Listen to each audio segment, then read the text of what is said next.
السلام علیکم ورحمۃ اللہ وبرکاتہ۔ بسم اللہ الرحمن الرحیم، نحمده ونصلی علی رسولہ الکریم، اما بعد۔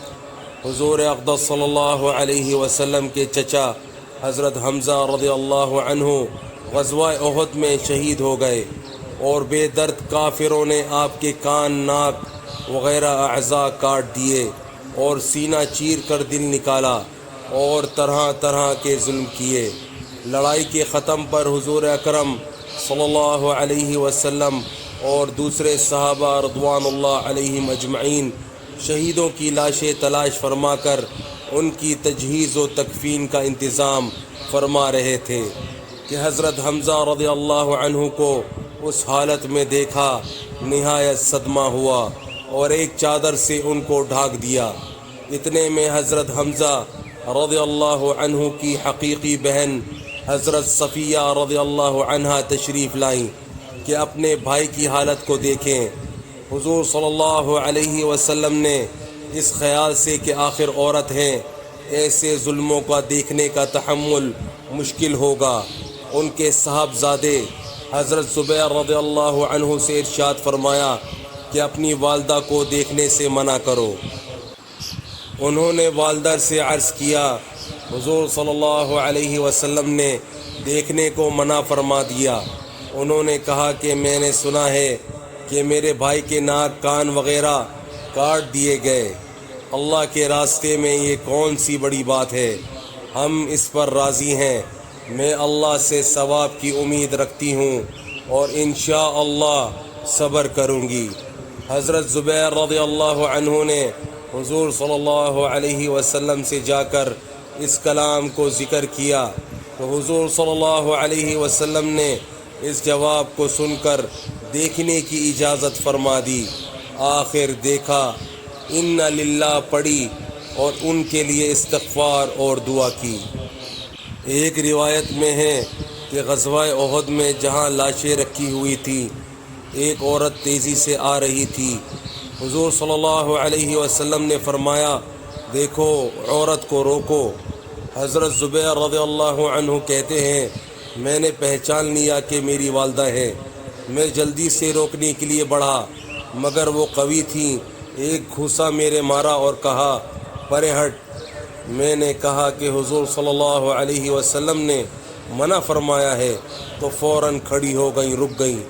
اس کے بعد 2 کپڑے نکالے اور فرمایا کہ میں اپنے بھائی کے کفن کے لیے لائی تھی کہ میں ان کے انتقال کی خبر سن چکی تھی، ان کپڑوں میں ان کو کفنا دینا۔ ہم لوگ وہ کپڑے لے کر حضرت حمزہ رضی اللہ عنہ کو کفنانے لگے تو برابر میں ایک انصاری شہید پڑے ہوئے تھے جن کا نام حضرت سہیل رضی اللہ عنہ تھا۔ ان کا بھی کفار نے ایسا ہی حال کر رکھا تھا جیسے حضرت حمزہ رضی اللہ عنہ کا تھا۔ ہمیں اس بات سے شرم آئی کہ حضرت حمزہ رضی اللہ عنہ کو 2 کپڑوں میں کفن دیا جائے اور انصاری کے پاس ایک بھی نہ ہو۔ اس لیے ہم نے دونوں کے لیے ایک ایک کپڑا تجویز کر دیا، مگر ایک کپڑا ان میں بڑا تھا، دوسرا چھوٹا، تو ہم نے قرعہ ڈالا کہ قرعے میں جو کپڑا جن کے حصے میں آئے گا وہ ان کے کفن میں لگایا جائے۔ قرعے میں بڑا کپڑا حضرت سہیل رضی اللہ عنہ کے حصے میں آیا اور چھوٹا حضرت حمزہ رضی اللہ عنہ کے حصے میں آیا، جو ان کے قد سے بھی کم تھا کہ اگر سر کو ڈھانکا جاتا تو پاؤں کھل جاتے اور پاؤں کی طرف کیا جاتا تو سر کھل جاتا۔ حضور اکرم صلی اللہ علیہ وسلم نے ارشاد فرمایا کہ سر کو کپڑے سے ڈھانک دو اور پاؤں پر پتے وغیرہ ڈال دو۔